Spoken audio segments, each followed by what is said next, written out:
ओम शांति। 10 जनवरी की बाबा की मुरली। मीठे बच्चे अलफ और बे, बाप और वर्षा याद रहे तो खुशी का पारा चढ़ा रहेगा। यह बहुत सहज सेकंड की बात है। प्रश्न, बेअंत खुशी किन बच्चों को रहेंगी? सदा खुशी का पारा चढ़ा रहे उसका साधन क्या है? उत्तर, जो बच्चे अशरीरी बनने का अभ्यास करते, बाप जो सुनाते हैं उसको अच्छी रीति धारण कर दूसरों को कराते हैं, उन्हें बेअंत खुशी रह सकती है। खुशी का पारा सदा चढ़ा रहे, इसके लिए अविनाशी ज्ञान रत्नों का दान करते रहो, बहुतों का कल्याण करो। सदा यह स्मृति रहे कि हम अभी सुख और शांति की चोटी पर जा रहे हैं, तो खुशी रहेंगी। ओम शांति। बाप दादा का विचार है कि एक सेकंड में बच्चों से लिखा कर लेवे कि किसकी याद में बैठे हो। इस लिखने में कोई टाइम नहीं लगता है। हर एक सेकंड में लिखकर बाबा को दिखा जाए। सबने लिखकर बाप दादा को दिखाया, फिर बाबा ने भी लिखा। बाबा ने जो लिखा सो कोई ने नहीं लिखा। बाबा ने लिखा अलफ और बे। कितना सहज है। अलफ माना बाबा, बे माना बादशाही। बाबा पढ़ाते हैं और तुम राजाई प्राप्त करते हो, और जास्ती लिखने की दरकार नहीं। तुमने तो लिखने में 2 मिनट भी लगाया। अलफ बे सेकंड की बात है। सन्यासी सिर्फ अलफ को याद करेंगे। तुमको बादशाही भी याद है। याद की आदत पड़ जाती है, बुद्धि में बैठता है तो खुशी का पारा चढ़ा रहता है। अलफ का अर्थ कितना बड़ा हाईएस्ट चोटी है, उससे ऊपर और कोई चीज ही नहीं। रहने का स्थान भी ऊंचे से ऊंचा है। सेकंड में मुक्ति, जीवन मुक्ति का अर्थ भी कोई नहीं जानते, उसका भी जरूर अर्थ होगा। बच्चा पैदा होता है तो लिखते हैं इतने घंटे, इतने मिनट, इतने सेकंड हुए। टिक टिक चलती रहती है। टिक हुई अलफ बे, बस सेकंड भी नहीं लगता। कहने की भी दरकार नहीं, याद तो है ही। तुम बच्चों को इतनी अच्छी अवस्था होनी चाहिए, परंतु वह तब होंगी जब याद रहेंगी। यहाँ बैठे हो तो बाप और राजाई याद रहनी चाहिए। बुद्धि देखती है, जिसको दिव्य दृष्टि कहा जाता है। आत्मा भी देखती है। बाप को आत्मा ही याद करती होंगी। तुम भी बाप को याद करो तो राजाई इकट्ठी याद आ जाएंगी। कितनी देरी लगती है। यहाँ भी याद में बैठेंगे तो बहुत गदगद हो जाएंगे। बाबा भी इसी खुशी में बैठे हैं। बाप को यहाँ की कोई बात याद ही नहीं। बाबा याद करते हैं वहाँ की बातें। बाबा और राजाई जैसे कि दर पर खड़े हैं। बाप कहते हैं तुम बच्चों के लिए राजाई ले आया हूँ। तुम सिर्फ याद नहीं करते इसलिए खुशी नहीं ठहरती। तुम उठते बैठते अपने को आत्मा समझो और मुझ बाप और वर्षे को याद करो। कितना ऊंचा स्थान है जहाँ तुम रहते हो। दुनिया थोड़ी जानती है। मनुष्य मुक्ति में जाने के लिए कितना माथा मारते हैं। अभी मुक्तिधाम है कहाँ? तुम समझते हो आत्मा तो रॉकेट है। वो लोग चांद तक जाते हैं, फिर है पोलार। तुम तो पोलार से भी बहुत ऊंच जाते हो। चंद्रमा तो इस दुनिया का है। कहा जाता है सूर्य चांद से परे, आवाज से भी परे। इस शरीर को छोड़ देना है। तुम आते हो स्वीट साइलेंस होम से। आने जाने में टाइम नहीं लगता है। अपना घर है। यहाँ तो कहाँ भी जाओ तो टाइम लगता है। आत्मा शरीर छोड़ती है तो सेकंड में कहाँ का कहाँ चली जाती है। एक शरीर छोड़ दूसरे में जाकर प्रवेश करती है। तो अपने को आत्मा समझना है। तुम बहुत ऊंच चोटी पर जाते हो। मनुष्य शांति चाहते हैं। शांति की हाईएस्ट चोटी है निराकारी दुनिया, और सुख की हाईएस्ट चोटी है स्वर्ग। ऊंचे ते ऊंच को टावर कहा जाता है। तुम्हारा घर भी कितना ऊंचा है। दुनिया वाले कभी इन बातों पर ख्याल नहीं करते। उनको यह बातें समझाने वाला कोई है नहीं। उसको कहा जाता है शांति का टावर। मनुष्य तो कहते रहते हैं विश्व में शांति हो, परंतु इसका अर्थ नहीं जानते कि शांति कहाँ है। यह लक्ष्मी नारायण सुख के टावर में है। वहाँ कोई लोभ लालच नहीं। वहाँ का खान पान बोलना बड़ा रॉयल होता है और फिर सुख भी हाईएस्ट। उन्हों की महिमा देखो कितनी है, क्योंकि उन्होंने बहुत मेहनत की है। यह एक नहीं है, सारी माला बनी हुई है। वास्तव में नवरत्न गाए हुए हैं। जरूर उन्होंने गुप्त मेहनत की होंगी। बाप और वर्षे की याद रहे तब ही विकर्म विनाश होंगे, परंतु माया याद करने नहीं देती। कभी काम कभी क्रोध बहुत तूफानों में लाती हैं। अपनी नब्ज देखनी है। नारद को भी कहा सकल देखो, तो वह अवस्था अभी है नहीं, बनानी है। बाबा एम ऑब्जेक्ट जरूर बताएंगे। अंदर में पुरुषार्थ करते रहो, आगे चलकर वह अवस्था तुम्हारी होगी। अशरीरी रहने की प्रैक्टिस करनी है। अब जाना है वापिस। बाबा ने कहा है मुझे याद करो। याद नहीं करेंगे तो सजाएं भी बहुत खानी पड़ेंगी और फिर पद भी कम। यह है बहुत सूक्ष्म बातें। वो लोग साइंस में कितना डीप जाते हैं, क्या क्या बनाते रहते हैं। वह भी संस्कार तो चाहिए ना, जो फिर वहाँ भी जाकर यह चीज़ें बनाएंगे। सिर्फ यह दुनिया बदली होनी है। यहाँ के संस्कार अनुसार ही जाकर जन्म लेंगे। जैसे लड़ाई वालों की बुद्धि में लड़ाई के संस्कार रहते हैं, तो वह संस्कार ले जाते हैं।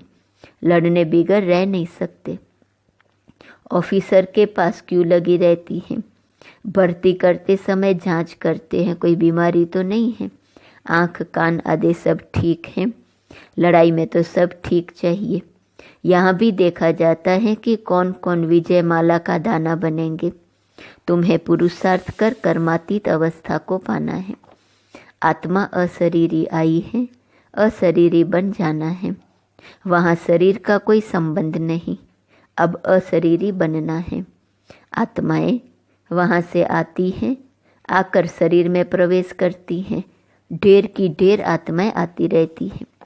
सबको अपना अपना पार्ट मिला हुआ है। जो नई पवित्र आत्माएं आती हैं उनको जरूर पहले सुख मिलना है, इसलिए उनकी महिमा होती है। बड़ा जाड़ है ना, कितने नामी ग्रामी बड़े आदमी हैं, अपनी अपनी ताकत अनुसार बहुत सुख में होंगे। तो अब बच्चों को मेहनत करनी है। कर्मातीत अवस्था में पवित्र होकर जाना है। अपनी चाल को देखना है, किसको दुख तो नहीं देते हैं। बाप कितना मीठा है, मोस्ट बिलव्ड है ना, तो बच्चों को भी बनना है। यह तो तुम बच्चे जानते हो कि बाप यहाँ है। मनुष्यों को थोड़े यह मालूम है कि बाप यहाँ स्थापना कर रहे हैं। फिर भी जन्म जन्मांतर उनको याद करते रहते हैं। शिव के मंदिर में जाकर कितनी पूजा करते हैं, कितनी ऊंची चोटी पर बद्रीनाथ आदि के मंदिर में जाते हैं। कितने मेले लगते हैं, क्योंकि बहुत मीठा है ना। गाते भी हैं ऊंचे ते ऊंचा भगवान। बुद्धि में निराकार ही याद आएगा। निराकार तो है ही। फिर है ब्रह्मा विष्णु शंकर, उनको भगवान नहीं कहेंगे। अभी तुम बच्चे समझते हो कि हम ही सतो प्रधान देवता थे। जब हम विश्व के मालिक थे तो इतने ढेर मनुष्य थे ही नहीं। सिर्फ भारत में ही इनका राज्य होगा, बाकी सब चले जाएंगे शांति धाम में। यह सब तुम देखते रहेंगे। इसमें बड़ी विशाल बुद्धि चाहिए। वहाँ तुमको पहाड़ी आदि पर जाने की दरकार नहीं। वहाँ कोई भी एक्सीडेंट आदि नहीं होते। वह है ही वंडर ऑफ स्वर्ग। जब वो स्वर्ग का वंडर नहीं है तो माया के वंडर्स बनते हैं।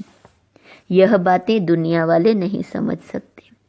अब तुम स्वर्ग में जाने के लिए पुरुषार्थ कर रहे हो। वह है सुख का टावर, यह है दुख का टावर। लड़ाई में कितने मनुष्य रोज मरते हैं, फिर जन्मते भी होंगे। गाया जाता है ईश्वर का अंत नहीं पाया जाता। अब ईश्वर तो है बिंदी, उनका अंत क्या पाएंगे। बाप कहते हैं इस रचना के आदि मध्य अंत को कोई नहीं जानते। साधु संत कोई रचता और रचना का अंत नहीं पा सकते हैं। तुमको बाप पढ़ाते हैं, इसको पढ़ाई कहा जाता है। सृष्टि चक्र के राज को तुम बच्चे ही जानते जा रहे हो। वह तो कहते हैं हम नहीं जानते, या तो लाखों वर्ष कह देते हैं। अब बाप ने समझाया है, यह जो कुछ तुम यहाँ देखते हो ये वहाँ नहीं रहेगा। स्वर्ग है टावर ऑफ सुख, यहाँ है दुख ही दुख। अचानक मौत ऐसा आएगा जो सब खत्म हो जाएंगे।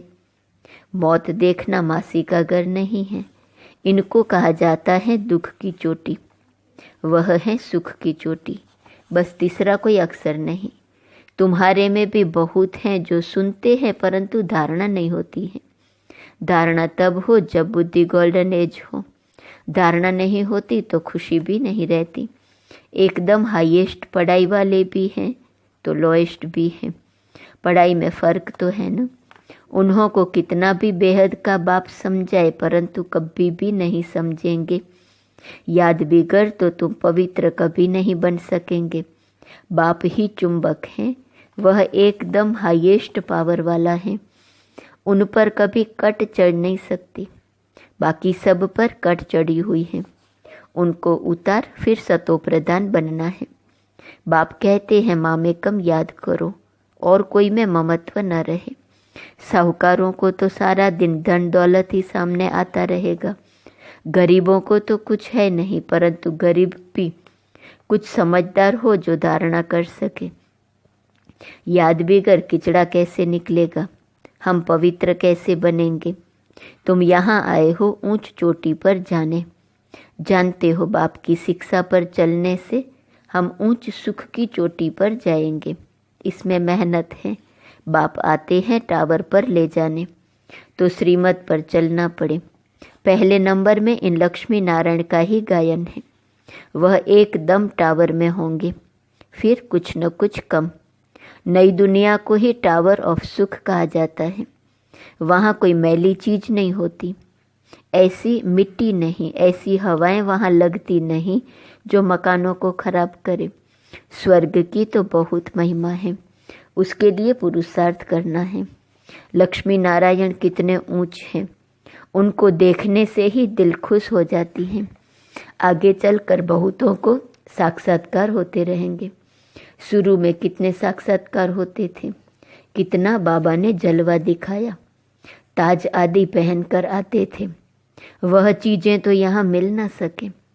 बाबा तो जौहरी हैं। आगे जो 50,000 में मणि लेते थे वह अब 50 लाख में भी न मिले। तुम स्वर्ग के लिए पुरुषार्थ कर रहे हो, वहाँ अथाह सुख है। बाप इतना पढ़ाते हैं परंतु बच्चों में रात दिन का फर्क पड़ जाता है। कहाँ राजा रानी, कहाँ दास दासियाँ। जो अच्छी रीति पढ़ते और पढ़ाते हैं वह छिपे नहीं रह सकते हैं। जट कहेंगे बाबा हम फलानी जगह जाकर सर्विस करते हैं। सर्विस तो ढेर पड़ी है, तुम्हें इस जंगल को मंगल बनाना है। रोटी टुकड़ खाया न खाया यह भागे सर्विस पर। धंधे वाले लोग ऐसे करते हैं। अच्छा ग्राहक आ जाता है तो फिर खाया न खाया भागे। धन कमाने का शौक रहता है। यह तो बेहद के बाप से अथाह धन मिलता है। बल थोड़ा टाइम पड़ा है परंतु कल शरीर छूट जाए कोई भरोसा नहीं है। विनाश तो होना ही है।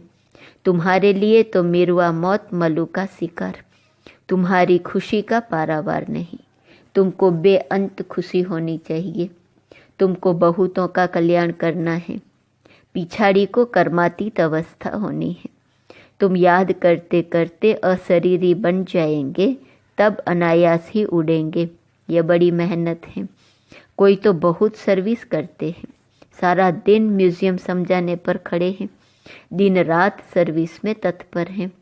सैकड़ों म्यूजियम खुल जाएंगे, लाखों लोग तुम्हारे पास आएंगे, तुमको फुर्सत नहीं मिलेंगी।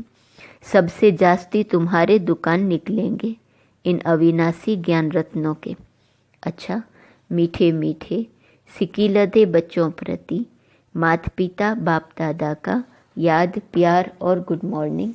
रूहानी बाप की रूहानी बच्चों को नमस्ते। रूहानी बच्चों की रूहानी बाप को नमस्ते नमस्ते नमस्ते। धारणा के लिए मुख्य सार। पहली पॉइंट, ज्ञान की धारणा करने के लिए पहले अपनी बुद्धि गोल्डन एज बनाओ। बाप की याद के सिवाय और किसी भी चीज में ममत्व न रहे। दूसरी पॉइंट, कर्मातीत अवस्था को प्राप्त कर घर जाने के लिए अशरीरी बनने का अभ्यास करो। अपनी चाल भी देखो कि किसको दुख तो नहीं देते हैं। बाप समान मीठे बने हैं। वरदान, सहन शक्ति की धारणा द्वारा सत्यता को अपनाने वाले सदा के विजयी भव। दुनिया वाले कहते हैं कि आजकल सच्चे लोगों का चलना ही मुश्किल है, झूठ बोलना ही पड़ेगा। कई ब्राह्मण आत्माएं भी समझती हैं कि कहाँ कहाँ चतुराई से तो चलना ही पड़ता है, लेकिन ब्रह्मा बाप को देखा, सत्यता व पवित्रता के लिए कितनी ऑपोजिशन हुई, फिर भी घबराए नहीं। सत्यता के लिए सहन शक्ति की आवश्यकता होती है। सहन करना पड़ता है, झुकना पड़ता है, हार माननी पड़ती है, लेकिन वह हार नहीं है, सदा की विजय है। स्लोगन, प्रसन्न रहना और प्रसन्न करना, यह है दुआएं देना और दुआएं लेना। आज का स्वमान, मैं आत्मा एक रस हूँ। अव्यक्त इशारे की पॉइंट 10 जनवरी। मेरा तो एक बाबा और मेरा सब कुछ इस एक मेरे में समा जाए। जहाँ चाहो, जैसे चाहो, जितना समय चाहो, उतना समय मन एकाग्र हो जाए। इसको कहा जाता है मन वश में है।